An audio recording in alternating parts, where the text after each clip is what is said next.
avec Yes. C'est notre moment. Dites oui aux actualités dans votre journal TV. Un vrai pro, c'est qu'un outil change tout. Stayer, précision, puissance, performance. Fabriqué en Espagne. Manoltrano ny vaovao. Salama tompoko. Tonga soa tamin'ny Pegasus e. Zahay dia mamokatra kidoro vita avy amin'ny mosy. Tena mateza. Voanja fiafy. Manoltrano ny vaovao.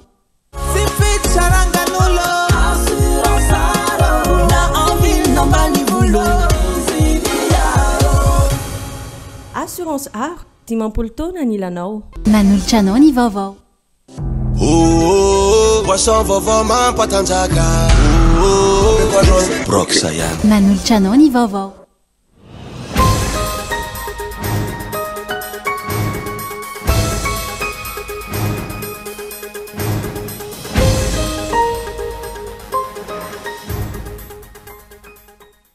Tsy misy azo antenaina raha mbola ny malagasy samy malagasy no andray an-tanana ny fanadihadiana amin'ny raraboina 767 ireo rafy fitsarana isanambaratongany na miankina na tsy miankina amin'ny fanjakana izy samy mitazapotsiny tamin'ny rara romevosy noho izay mety ahavoasarongotra olona ambony eto amin'ny firenena. Tambazotra lehibe no ao ambadiky ny fanomezana lahara-pamantarana ireo fiaramanidina boina misy rimby hoy ny vovonana firaisankina androany fa tsy vitan'olombitsy ka tsy tokony minisitra ireny ho tratra fa olona maro. Tsy tokony mangingina sala amin'izao ny fitadiavana ny marina raha botulisy maraky nolazay minisitra ny tranga tao ambositra. Voamarina ny tranga fa tsy nisy fipetra no raisina notazampotsiny ihany koa ireo tany amin'ny faritra hafa. Ilaina ny fanomezana ny fanadihadiana hoy ireo mpanara-baovao. Mitohy hatramin'izao fotoana ny fitarainana tsy ny antso avy amin'ireo fianakaviana ny sorona tamin'ny taniny ao amin'ny fokotany Andramasina, commune Ambatomitsangana distrika ny Miarinarivo. Narodana sy nidorana ny tranon'izy ireo tsy afaka mamboly sy miompy nanomboka ny volana janoary lasa teo. Eo amin'ny maresaka iraisany pirenena Palestinianina raiky amby 20 farafakelo no namony ainy androany nandritra ny fanafiana nataony tafika Israelianina. Itohatra ny ady hoy ny lehibe ny tafika Israelianina raha tsy misy fifanarahana amin'ny famotsorana ireo takalonaina ny antsiprian'izay.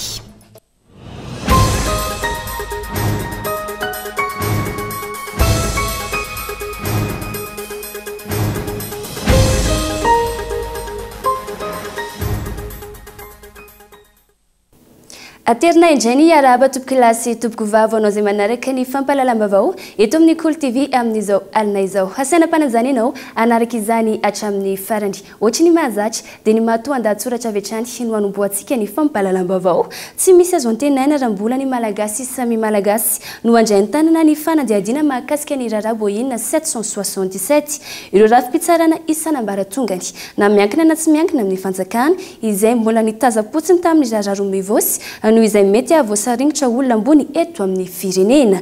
Itindra mitoraka ity tsy hisy afabela no izay antanan'ireo mpanao fanadihadiana sy sampapitsokolovana iraisy amin'ny pirenena.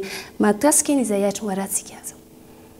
Lasa ny mamba dia misosoka ny voay, ny eo tsy miravina dia tonga indray. Mifanesy mitandahatra ary indraindray aza tao mifanotona ireo roza amina tambo miseho eto amin'ny firenena. Skandale après skandale hoy ireo anam-pitan-dranomasina. Nanomboka tamin'ny fotoana ny lazany any Rajoelina fa mitodika aty amin'ny Madagasikara no mason'izao tontolo izao ka mandrakandroany voapirofo ary notanterahana izay teny izay fa tsy natao fa parantenana sy kaparam-bola latabatra toy ny mahazatra. Dia tantara mitony skandale miseho eto amin'ny firenena nanakoako teo amin'ny sehatra iraisam-pirenena fa tamin'ity toa tonga tamin'ilay fomba fiteny hoe elan'ny toratorany ireo tanana zatsany tsotra. Hatramin'izay raha malagasy samy malagasy no mifamingana ny famely sy ny fanao kolokolo sy fanapara-pahefana. Raha tokatranona firenena roa no niseho ity faran'ity raha makasika ny sehatra iraisam-pirenena. Boina 777 ahoana marina fa notaniana tsy mbola voavalo io mandrakandroany na efa nisy nosamborina aza ary efa nisy nesorina tamin'ny toerany. Amin'izao fotoana izao hita fa mifampitifitra kolaka indray ireo pomba ny fitondrana. Namoaka taratasy fampatsihivana ho an'ireo mpiasa eo anivon'ny ministera misana ny raharaham-bahiny ny amin'ny tokony hitandreman'ireo mpiasam-panjakana araka ny lalàna mifehy mpiasam-panjakana ny eo anivon'ny ministera ny raharaham-bahiny. Na dia tsy voatoana anarana mivantana tamin'izany aza. Ny mpiasa eo anivon'ity ministera ny raharaham-bahiny ity any ivelany iarahany rehetra malala fa misy ny afatra ity kapitaina. Misy ny zavatra tiana ambara amin'ireo mpiasam-panjakana eo anatrehany ity raharaha boina 777 ity.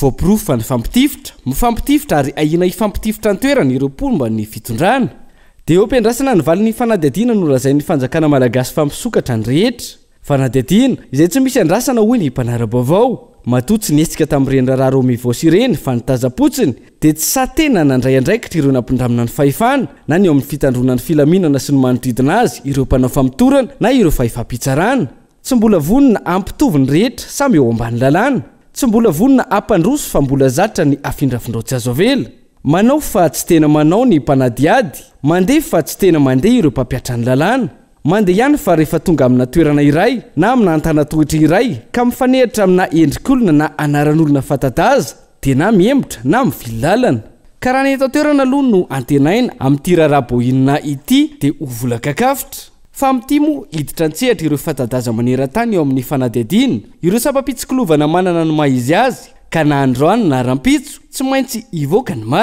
marina izay antenaina fa ireo tomponantoka na mivantana na ankolaka tamin'iny raharaha iny no faizina sy ampiarana ny lalàna fa tsy ny vahoaka malagasy efa nahita masoandro miratra aloha ny vahoaka malagasy ireo mpandraraha raha ny fanapahany amerikanina na teo azy ny raharaha iny profon'izay fahaiza manao n'ireo firenendehibe izay ny fanapahany amerikanina teo amin'ilay abatseranana 770 isanjato ka lasa 520 isanjato na teo azy ity raharaha maloto natao na olombitsy teto Madagasikara ity tsy ny malagasy rehetra no nosaziny tamin'ny fampiarana ny abatseranana io fa eo anatrehan'izany tokony hitandriny ireo nampindramina ny fahefana hitandriny eo amin'ny diplomasia hitandriny eo amin'ny fandraisana fanapahan-kevitra hitandriny eo amin'ny faneho-kevitra maro samihafa araka ilay fomba fiteny hoe aleo tsy ny sakamatory no alaim-bolombava mahakasika izay raharaha bohina 777 zay trantiny hoano izantsika ny fampalalam-baovao tambajotra lehibe no ao ambadiky ny fanomezana lahara-pamantarana ireo fiaramanidina bohinina misy adimby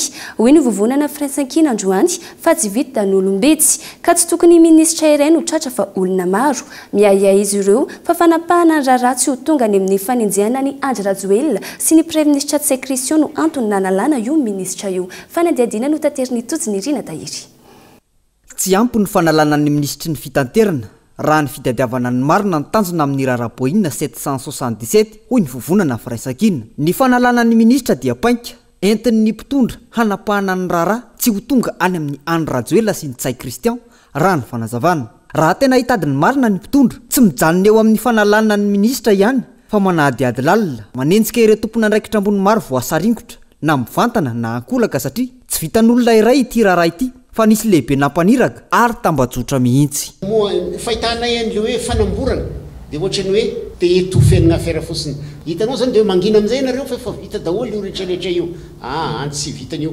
ny tena ny eto amin'ny voalohany ministre ny transport za sy mahafantatra momban'io izy mamaly ny ACM ianao no nampanao an'io ny tenyny président ny Sénat hoe sy fantatriko le olo io nefa dia nareo aby isika daholo nahita hoe efa olo efa namany efa elabe le hoe le monsieur Singh tsy marina ny filazana fa tsy mahalala ny fisian'ny fanomezana laharam-pamantarana malagasy ireo bohinina misy 5 ireo ny mpitondra manao fanahinina mandainga ny mpitondra hoy ny fanazavana tsy fahaiza mitantana firenena na incompétence ny raha manamafy ny mpitondra fa tsy mahafantatra satria olona eo ambany fahefana ireo tsy mitombona ny tsy fahalalana ny zavatra ataony ary raha tena marina izany loza ny zava-misy eto Madagasikara satria mpitondra tsy mahafeny olona no tendreny mpitondra tsy maharaka ny zava-misy eo ambany masony no mitantana eto fantatry ny mpitondra hatrany amin'ny faratapony hatrany ampiandohana nefa io raharaha io hoy ny mpanara-baovao sasaka ao afenina sy ataoka hatrano an-trano tranga izay adika ho famadihana tanyrazana olona anankiray ny voasazy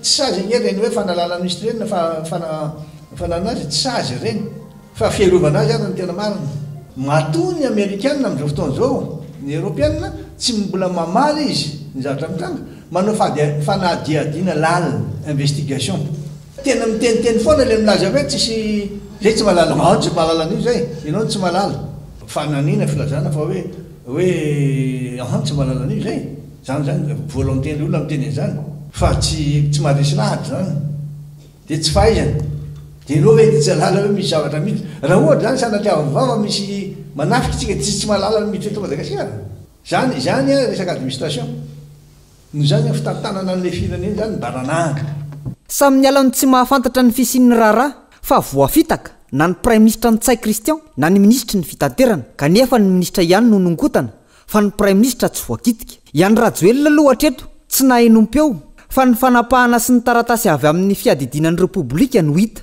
Inona no ambarany? Inona ny heviny amin'ity raharaha ity? Ary raha oviana no isy fandarana manokana satria tsy raharaha ampirenena fotsiny ihany ity fa raharaha iraisan'ny pirenena. Ankoatra izay, nanamafy ny efa nambarany ireo antoko politika maro toy ny antoko malagasy miaramiainga, ny SVM, ny MTS, ny TIM, Androany, ny eo anivon'ny fanoherana ary ny antso ny fitondrana Amerikanina tsy anasazy ny vahoaka malagasy amin'ity raharaha ity fa ny olona izay tompon'antoka tamin'io Boeing 777 io no ampiarana ny lalàna. Mahakasika ny raharaha fampoizinana ara-tsakafo any amin'ny faritra no anohizantsika ny fampahalalam-baovao. Tsy tokony mangingina sahala amin'izao ny fitadiavana ny marina raha botulisme araka ny lazain'ny ministra no nitranga tao Ambositra. Voamarina ny tranga fa tsy misy fepetra noraisina. Notazam-potsiny ihany koa ireo tany amin'ny faritra hafa. Ilaina ny fanohizana ny fanadiadiana sy ny fandraisana fepetra mifanaraka amin'izay ary tokony hanome antoka ny vahoaka malagasy ny fanjakana hoy ny mpanara-baovao fanadiadiana mahakasika an'izay ary. Tsy voafehavy ny trangana botulisme tao Fianaratsoa fa mangingina ny resaka. Toa zara aza tako ny zavatra hafa. Ahoana ny toy ny fanampoizinana ara-tsakafo teny Ambomalaza taorian'ny fampidirana amponja ny fenoasina sy ny reniny. Ijanona treo ve raha ampianakaviana rano fotsiny ve? Kozainkozinina ny fanampoizina fa tsy misy olana teo amin'ny sakafo. Dia ahoana ny tany amin'ny faritra sa sendra fifandrivian-javatra ny hoe niseho teny Ambomalaza. Ny poka ny tany amin'ny faritra, ny aranahita ihany koa ny ministry ny fahasalamam-bahoaka izay nilaza fa botulisme ny tranga tao Ambositra Fianaratsoa. Dia raha botulisme dia ahoana? Inona ny fepetra raisin'ilay fanjakana eo anatrehan'izany? Sa rehefa fantatra fa botulisme dia izay, ity raharaha manodidina ny sakafo sy anatin'ny sakafo ity izay tsy mbola tapitra treo satria faritra maro ihany koa no naharenesina tranga ary nisy ainana fo ihany koa. Ankehitriny, toa tsy haino intsony ireo tompon'andraikitra isan'ambaratongany nefa loza mitatao an'ny rehetra ny tsy fitohizan'ny fanadihadiana amin'ireo raharaha ireo. Dia everina fa mety zay fa tokony misy fepetra ara-pahasalamana zay raiso ny fitondram-panjakana mikasika ny botulisme satria ny botulisme dia misy réaction chimique ka misy anton-javatra maro be ilay izy dia misy fepetra zany manomboka izao tokony ho raisina fa tsy hoe vitavita tamin'iny dia nangingina tamin'ny fotsiny fa hoe inona le fepetra ary zay ny tokony atsapany rehetra ary angatahana mihitsiny zany ny organisation mondiale de la santé zany mba hijery akaiky ny amin'ny hoe tena efa voafeve na efa misy ve ny lafim-pitsaboana sy ny fanafody mifandraika an'izany mba tsy hifehezana ny aretina. Ministera maro no manana andraikitra amin'ny raharaha hoy ny fanazavana. Na izany mila miantso fanampiana avy any ivelany ny fanjakana rehefa hitany fa tsy voafehany ny fanadihadiana sy ny fitiliana ny raharaha. Manangana laboratoara, manangana toerana samihafa lazaina fa manara-penitra fa tsy mahasahana itony raharaha itony. Fiarovana ain'olona ny resaka ka tsy tokony anehoana oeraoerany ny mpitondra. Ny teto Antananarivo moa zany dia ohatran'ny hoe natao izay nahatongavan'ilay adevitra tany amin'ilay hoe fanampoizinana na hoe empoisement dia niaingan'ny fomba nitondrana an'ilay adevitra dia tao amin'ilay disadisa mpianakaviana fa na izany na tsy zany ny fisian'ny trangana hoe fanampoizinana ara-tsakafo botulisme dia nahafatesan'olona maro ihany koa zany tany amin'ny faritra ary fa mifepetra mifanaraka amin'izay eo amin'ny fiarovana ny vahoaka sy ny tsy paritahan'ny aretina sy ny fehezana azy dia mila ny fanampiny ny sehatra iraisam-pirenena amin'ny alalan'ny OMS isika sy ireo ratsana rehetra zany mpiara-miombonantoka amin'ny Madagasikara ka afaka mifanampy amintsika satria raha izao zava-misy zao zany tsy vita mifanjakana irerintsony ny miaro-ny vahoaka atao anatiny dia aleo andray andraikitra hame tolo-tanana antsika ny sehatra iraisam-pirenena. Nanambara ny sampandraran'ny firenena mikambana momba ny fahasalamana fa tsy misy iraka manokana nalefa hitsirika tranga botulisme avy amin'ny OMS tonga eto Madagasikara amin'izao. Izy kosa ekipa teknika ho avy tsy ho ela anaraka ny toedra raha misy raha ny fampitam-baovao hatrany. Ny valiny fanadihadiana sy ny fandraisana andraikitra no andrasana fa tsy afaka miandry ankilany ny fisakafoanana fa tokony anome antoka ny fanjakana eo anatrehan'izany. Antoka fa efa arahan'izy ireo akaiky ireo mpamokatra sakafo eto an-toerana tsy misy fiarovana tombontsoa sy akamakama fa tsy misy sakafo misy pozina miparitaka eny amin'ny tsena. Antoka fa efa voatsirika ireny entana hamparitaka manerana ny nosy ireny fa tsy misy ahina ho lany daty ary ireo efa akaiky ho lany daty efa nandraisana fepetra. Mifanindry andalana amin'ireo ny fahamanany olana amin'ity herinaratra tapaka lava ity mba tsy ho fototra indray hiteraka fahampoizinana raha ampitso.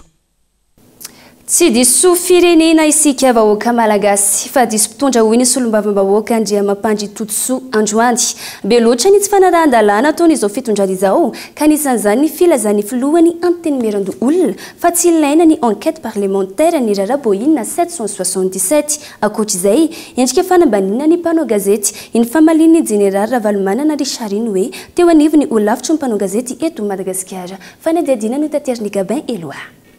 Tsy niomana ho tompona andraikitra ny ankamaroan'ireo mpiaradia amin'ny fitondrana ankehitriny ka mahatonga an'ireny tranga fandikan-dalàna sy tsy fahalalàna ny tokony atao ireny hoy ny solombavambahoaka Andriamampantra Todisoa voafity tao amin'ny distriktina Antananarivo fahinana androany raha tsy laza afa-tsy lay famaliny filohan'ny antenimieran-doolona ny fanontaniany mpanao gazety iray tetsy Anosy tamin'ny 3 Jolay lasa teo nilaza ity filohan'ny androm-panjakana ity fa tsy tokony hanaovana enquête parlementaire ny raharaha boenina 777 misy 5 lasa en Iran tranga mampalahelo sady mahamenatra raha olona heverina ho ray aman-dreny eto amin'ny firenena ary olona misy olo filohampirenena raha misy ny fametram-pialany no manome valinteny tahaka ireny hoy ny fanehoan-kevitra.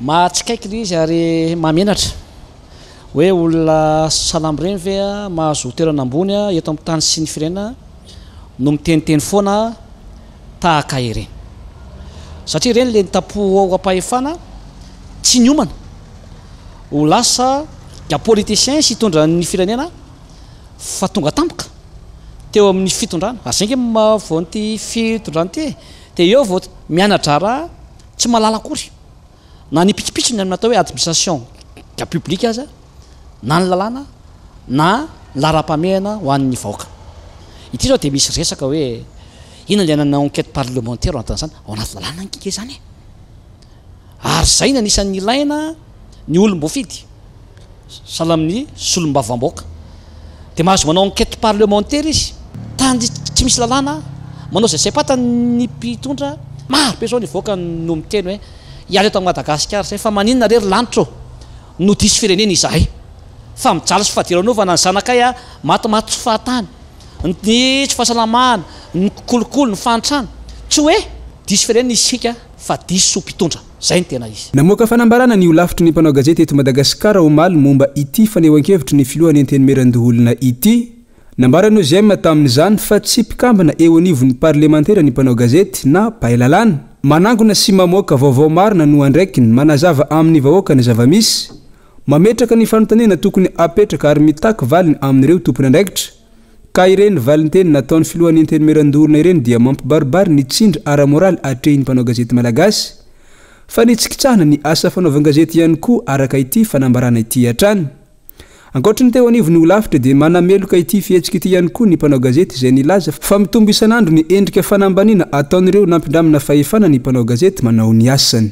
Tombo foana zany isan'andro hita taratra iainantsika rahantsika mahita ohatran'ireny ny tranga izay ahitana hoe ny rehetra manana fahefana eto amin'ny firenena zany dia mieritreritra hoe afaka manao zitiny amin'ny hoe resaka fifehezana ny fanehoan-kevitra fifehezana ny azam-panao gazety dia ny tena zava-doza tonga tamina fanambaniana mpanao gazety tahaka an'ireny zava-mitranga ireny tranga anankiray izay tena tsy azo ekeny ireny ary sorana ny eo anivony OGM zany OGM namoaka n'iny fanambarana iny satria iny zany dia napahatsika namaritra koa hoe misy OGM eto amina tranga tahaka ireny satria mijoro miaro ary manome lanja ny hasina sy ny sata ny mpanao gazety ny mpanao politika moa tsy mahagaga fa ireny dia mariky ny atao hoe fiemora antsika eto Madagasikara amin'ny fanajana ny asa fanaovan-gazety ary mampalahelo le izy amin'ny lafiny anankiray.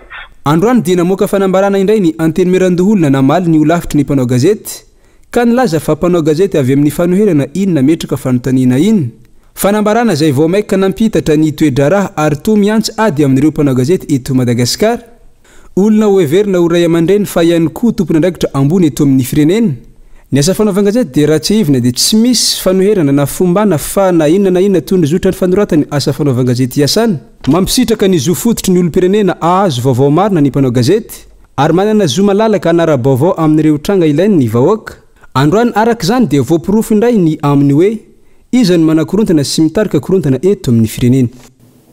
mitaky ny ametrahana ny CESC na ny komity ara-ekonomika sosialy sy kultoraly naveo anivy ny firaisamonim-pirenena CESC izay efa voasoratra ao anatin'ny lalam-panorenana nanomboka ny taona 2020 ampiroborobo ny fiara-miasa sy ny fampiresahana eo amin'ny mpisehatra amin'ny fiainam-bahoaka ny CESC ka ny tanjona dia ny ahafahana mitondra volavolana sy tolo-dalàna eo anivy ny antenimera rotota ametrahana azy raha ny fanazavana fanadiadiana. Ho fanamorana ny fifanankalozana ara-tsosialy, ara-toekarena sy ara-kultoraly, mpisehatra maro no mitaky ny ametrahana ny CESC na ny Conseil économique, social et culturel izay voasoratra ao anatin'ny lalam-panorenana ny taona 2020 izay mbola tsy tafapetraka hatramin'izao. Nisy ny fifanankalozan-kevitra efa nataon'izy ireo ka ny tanjona lehibe tamin'izany dia ny ahafahana mitondra volavolana tolo-dalàna eo anivy ny antenimera-pirenena sy ny antenimera-olona mba ametrahana amin'izay ny CESC to Madagasikara raha ny fanazavana. Firenena maro no efa manana azy io toy ny Maroc, la France ary ny Sénégal. Fametrahana ny CESC na ilay komity ara-ekonomika sy sosialy sy kultoraly izay isan'ny voasoratra ao anatin'ny lalam-panorenana nefany mbola tsy tafapetraka hatramin'izao. Tandroany zany dia entina manamafy ny fifandresehen-dahatra amin'ny fametrahana ny Conseil économique, social et culturel io.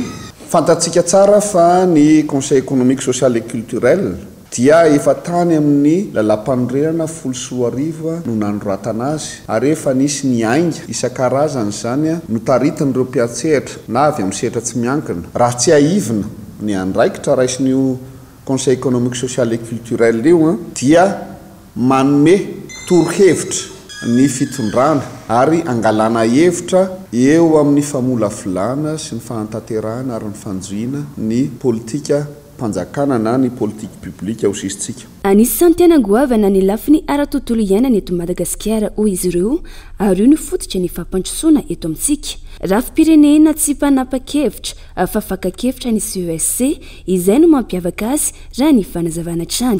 Izy dia rafi-pirenena tsy mpanapa-kevitra fa fakakevitra izay ny anankiray. Le lafiny ana-tontolo iainana no tena goavana mihitsy eto amintsika ho an'ny Madagasikara izay manan-karena amin'ny resaka karazan-javaboary ny ressources naturelles be da be teo amintsika i raha malara ny fiovan'ny toetrandro ny vulnérabilité atsika izay dia mitateraka fa ny tontolo iainana no tena fototry ny fampandrosoana eto Madagasikara. Ampiroborobo ny fiara-miasa sy ny fampiresahana eo amin'ny mpisehatra amin'ny fiainam-bahoaka anamora ny fandraisana anjara ny olom-pirenena ary andray anjara amin'ny fanovana lehibe eo amin'ny fitantanana ny firenena amin'ny fomba mangarahara sy amin'ny fanajana ny zon'olombelona amin'ny fanjakana tandalàna ary amin'ny fitondrana tsara tantana ny fametrahana ny CESC raha ny fanazavana trany.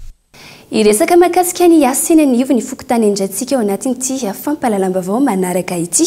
Ny 570 ny mponina ianty no maefa ny adidy tokony alohany eny amin'ny fokotany amin'izao fotoana raha ny fanadiadiana natao androany. Noho ny fahasahiranana isan-tokantrano no antony iray mampalana ny olona andoha adidy raha toka misy ihany ireo sokajin'olona sasany miandry sazy vao mamita izay adidy izay irina fitiavana.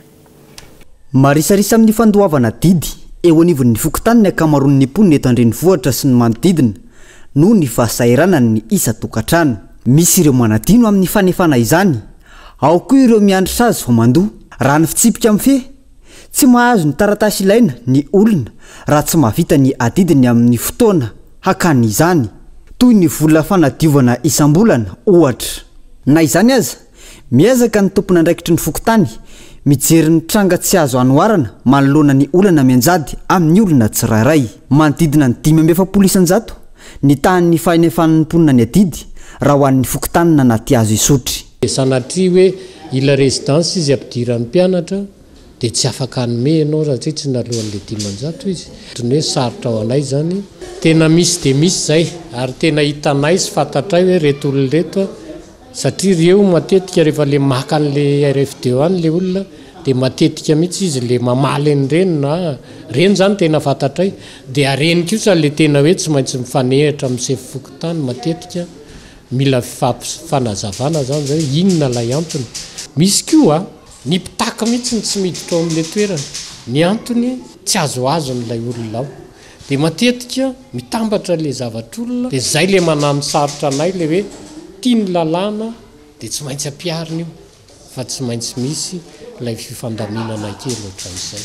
Teti-bola ampihodinana ny fokotany amin'ny raharaha andavanandro ny fanefan'ny mponina ny adidy akoatra ny fanentanana mametraka ny sazy hifampifezana ny fokotany raha misy ireo minity tsy mandoa izany.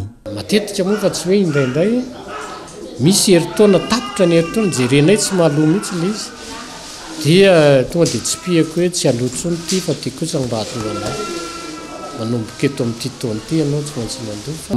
Matsapa hoe misy vola tsy maintsy mivoaka eto amin'ny fokotany indrindra ny asa fanadiovana satria ho anay a tena hoe ny fokotany miadidy ny fanadiovana dikan'izay a tokony hiezaka lay vahoaka mba hanefan'ireny satria hoe iny zany mba sara mba halaina amin'ny vahoaka eto anaty azy sy eny amin'ny fokotany rehetrarehetra eny zany a dia tokony hoe mba misy ezaka ataon'ny vahoaka. Ankoatra ny adidy isam-bolana fitsipika ifampitondrana ihany koa ny fanehoana fihavanana sy firaisan-kina manoloana ny vonina mitranga tsy azo amavanana ireny ka anjaran'ny mponina ny mamelanja izany raha ny fanazavana. Nototosaina teny akoron-drano tamin'ity herinandro ity ny atrikasa iraisam-pirenena mikasika ny fanavaozana maharitra momba ny teknôlôjia. Lohahevitra fototra amin'izany ny fitombon'ny orinasa amin'ny alalan'ny teknôlôjia maharitra sy ny vola.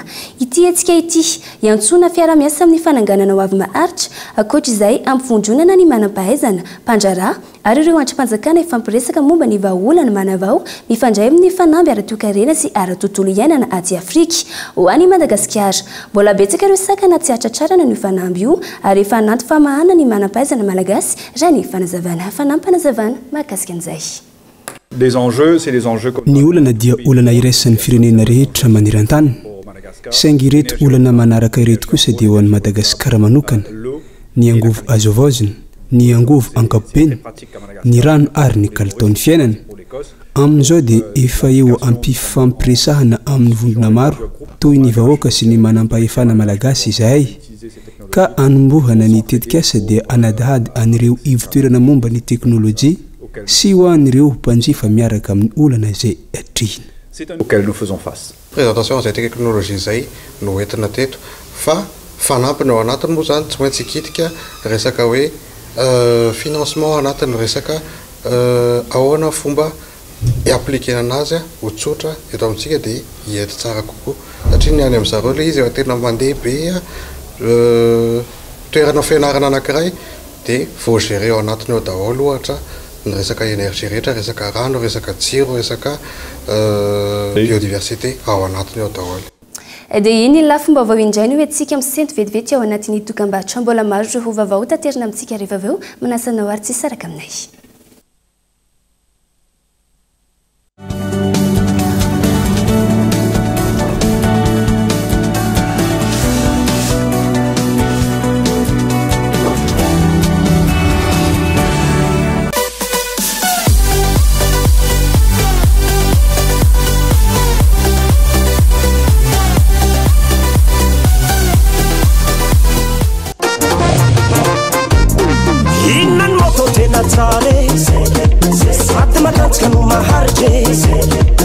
Affinarci mi tu nase cross ma te la figura che sei ferma sai semi cross la mandela ci sa paura ne fa bene ci sono state ma fe ma haso ai na mi te nasi what's that madama si kai vidi alefa D'une moto 5 et anao ary aloavy tsikelikely miaraka amin'ny fanamorana fandoavam-bola vente à crédit Mirinj ao amin'ny magasin Cosmos Irery ihany. 5 la route vous appartient. Ankafizo hatrany ny vokatra Star e! Jifa ao amin'ny vidiny tena mirary ny Caprice sy ny Woko. 400 ariary monja ny tavoahangy vera kely, 300 ariary kosa ny lehibe. Ny tavoahangy plastika kosa 200 ariary ny kely, ary 507 ariary fotsiny ny lehibe. Dia izao takio amin'ny vidiny tena izy eny amin'ny mpivarotra rehetra mahazatra anao.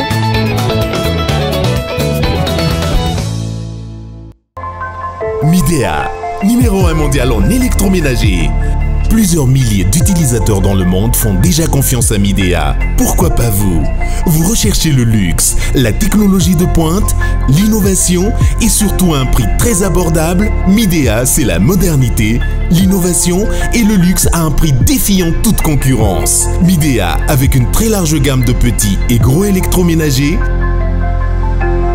avec une garantie allant jusqu'à 2 ans, service après-vente fiable et assuré. Midea, le luxe, la technologie et l'innovation à un prix abordable. En vente dans tous les magasins Cosmos et les revendeurs. Midea, make yourself at home. Pour une carrosserie parfaite, optez pour El Mondes, la marque professionnelle de peinture automobile. Le mastic corrige les imperfections, la peinture garantit une tenue durable. Le vernis illumine et démarque votre voiture. Certifié et disponible auprès de vos points de vente habituels, El Mondes assure un résultat exceptionnel. Faites confiance à El Mondes.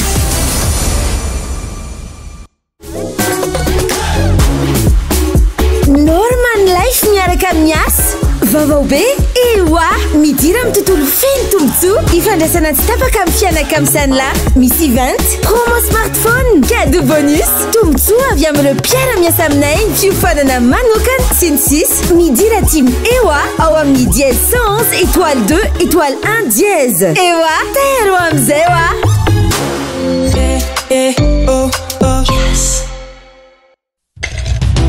ino ma lesy antagnany lahy ty brox lesy ino brox lesy ino koa malesy zany poisson vaovao mampatanjaka misy energy drink de misy cola mety amindry sady mety amilay ino agnarany brox mahazonda mahazonda zay mila poisson mahazonda mahazonda zay mila poisson mahazonda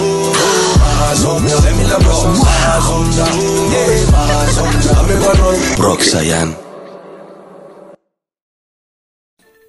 Salama tomko, tonga soa tamin'ny Pegasus e. Zay dia mamokatra kidoro vita avy amin'ny mosy. Tena mateza, voanja fiafy. Manitsy azon-damosina ary manampy amin'ny fitsaboana azy. Fonina azy safidianana. Tsy ny bibikely io tsy mandray lelanafo. Azo andalorana. Azo atao coussin ao ana-canapé.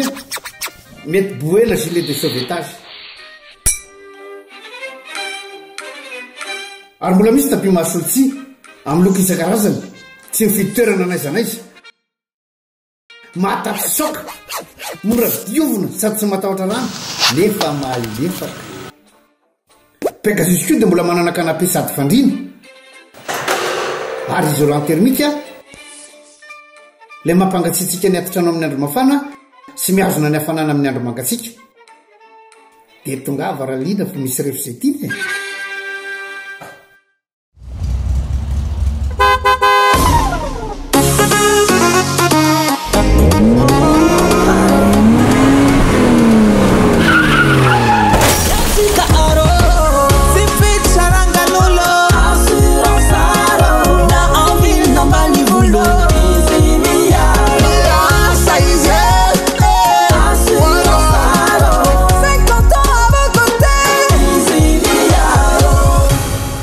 Assurance Art, dimampolo taona ny ilanao.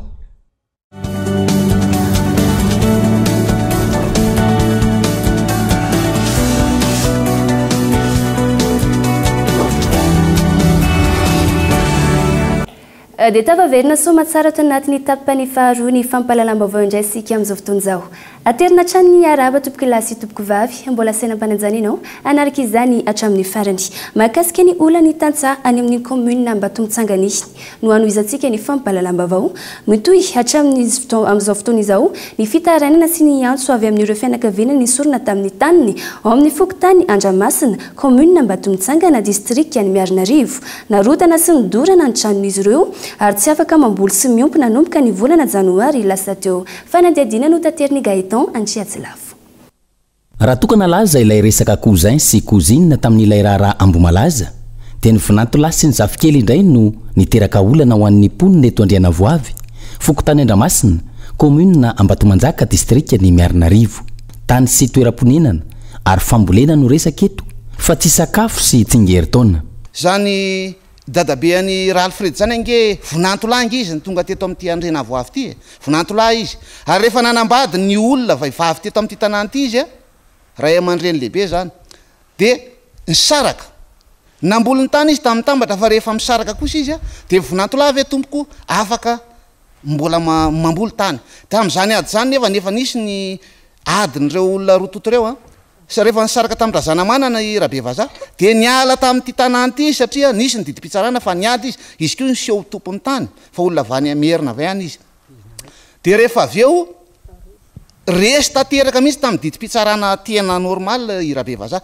de niala izy fa ty olona miady amin'izao fotoany ty zafy kely izy io teneniko aminareo fa razana manana sy rabe vazaha tsy mifampiteraka fa zanaky rabe vazaha zafy kely ny rabe vazaha tamin'ny vadiny tany avelany raha samsona de mba manontany tena tompoko hoe raha zanaky razana manana nge de afaka mandovy eto fa raha zanaky rabe vazaha zay vinanto lampanarabady no zanany tany amin'ny sisiny zany no miverina teorina andovy tsy raha ary ny tompoko ambajereo zay tena mahandry zay vahoaka ankehitriny lasany io zafikely voalaza fa zanaky ny vinantolahy tany amin'ny hafa io ny tany manodidina ny 60 hektara eto an-toerana ny volana janoary lasa teo no nivoaka ny didy fa azo ny tany ka niroso tamin'ny fandrodanana vokany niala avokoa ny mponina teto amin'ity toerana ity narodana ny trano sasany nodorana ny sasany ary tsy afaka nioty ny vokatra teny an-tanety sy ny tanimbary izy ireo na ny tanimbary ny vonidinay afa eo avelan'le hady eo avelan'ny ady ny tanànanay ray manontolo tanàna pokon'olona niala tanimbary pokon'olona niala nalainy daholo ny tanimbary ny pokon'olona sy ny tanimbarinay ray manontolo tsy misonona de ray diary na nindreo fokon'olondreo ary hatramy voatavo miakatra ka hatramin'ny trondro any Paris tapitra tsy misy intsony na vary na vanjobory na mangazo na tsaramaso tsy misy azo raisinay tsony izany rehetrarehetra zany no angatahako vonjy ary hitarainako mba jereo akaiky le fijaliana ary mba tsaratsarao amin'ny volony tavany olona raha ohatra ka sanaty ka isoloky tsy misoloky tsy mangalatra fa ny marina de Jesoa Kristy no antenaiko sisy sanamboatra ny fiainako fa tsy misy anterako intsony amin'izao fotoana nifindra toerana ireo mponina voakasika ka nanorina trano bongo ipetrahana nanamboatra fiangonana vonjy-maika ihany kosa satria tsy azo hidiran'izy ireo intsony hatramin'ny fiangonana tao an-tanàna io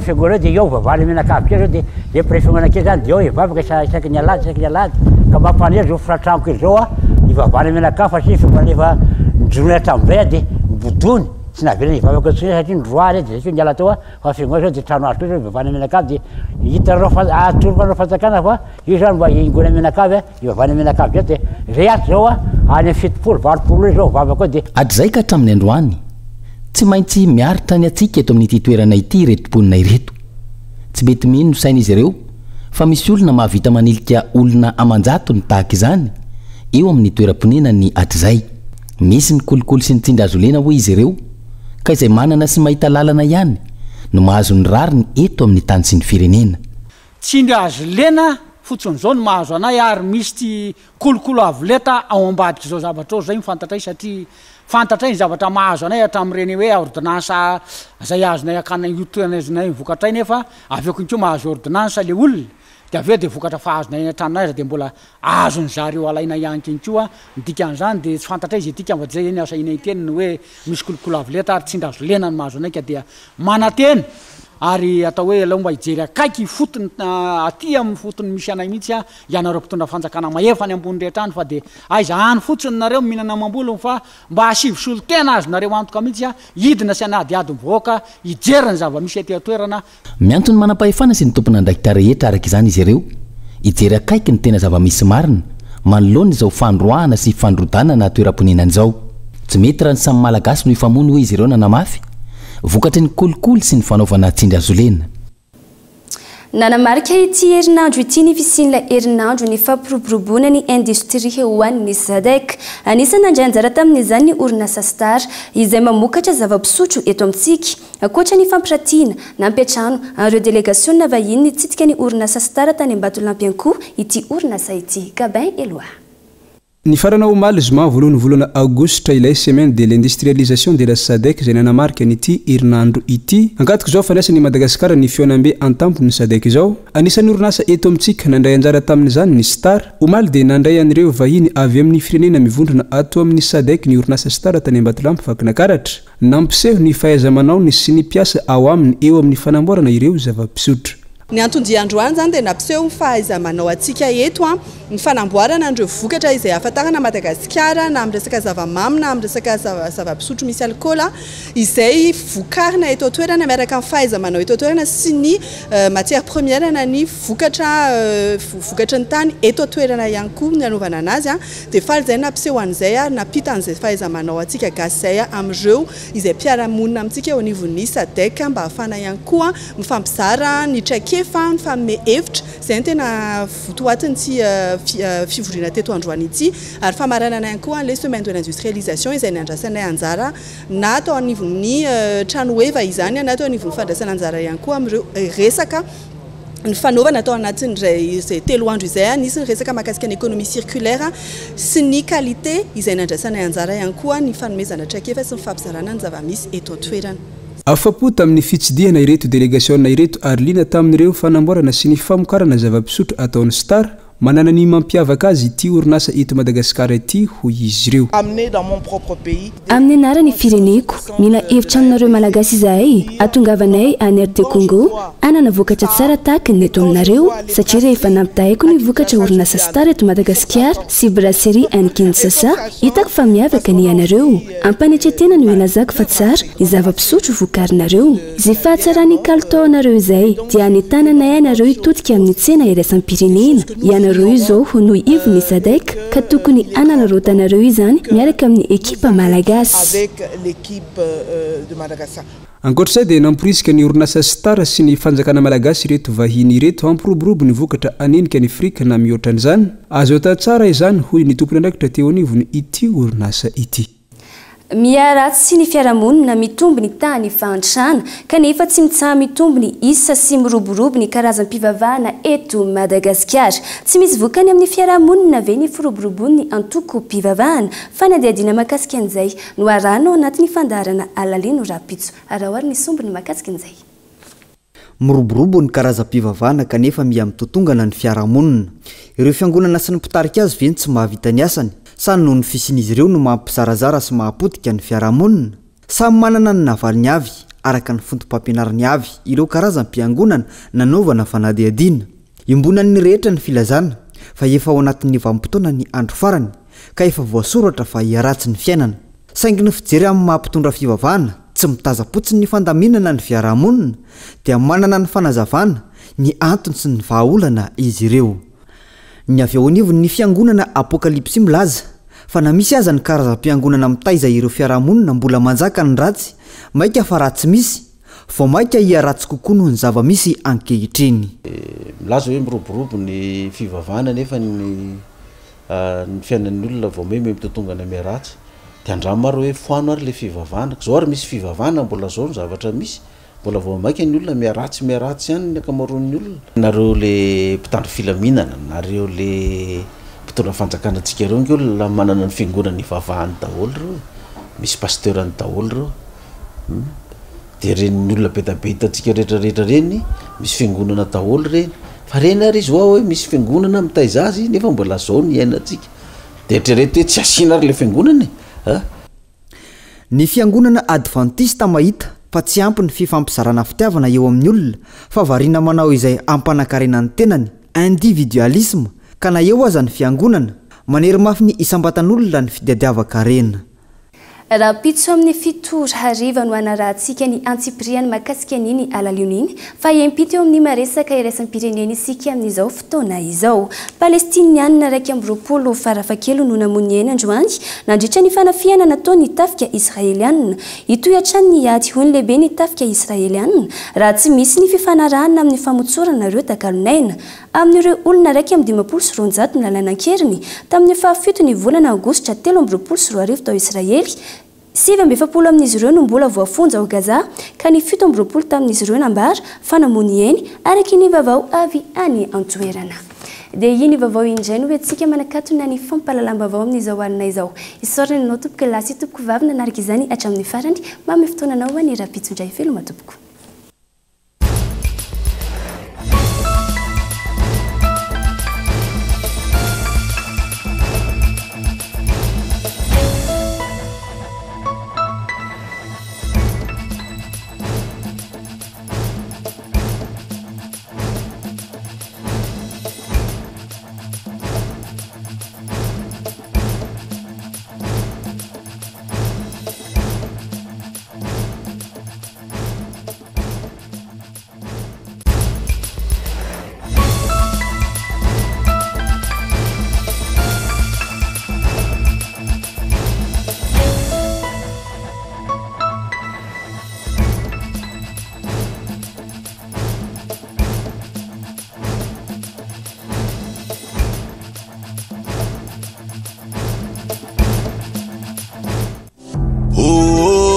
Poisson vovô mampatanjaka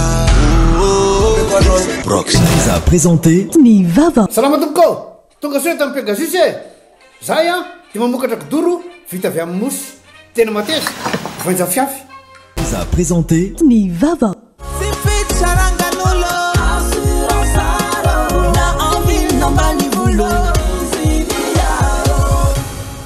Assurance Art, Dimampolo taona ny ilanao. Vous a présenté Ny vava. Un vrai pro, c'est quelqu'un qui change tout. Stayer, précision, puissance, performance. Fabriqué en Espagne. Vous a présenté Ny vava. Avec Yes, c'est notre moment. Dites oui aux actualités dans votre journal TV.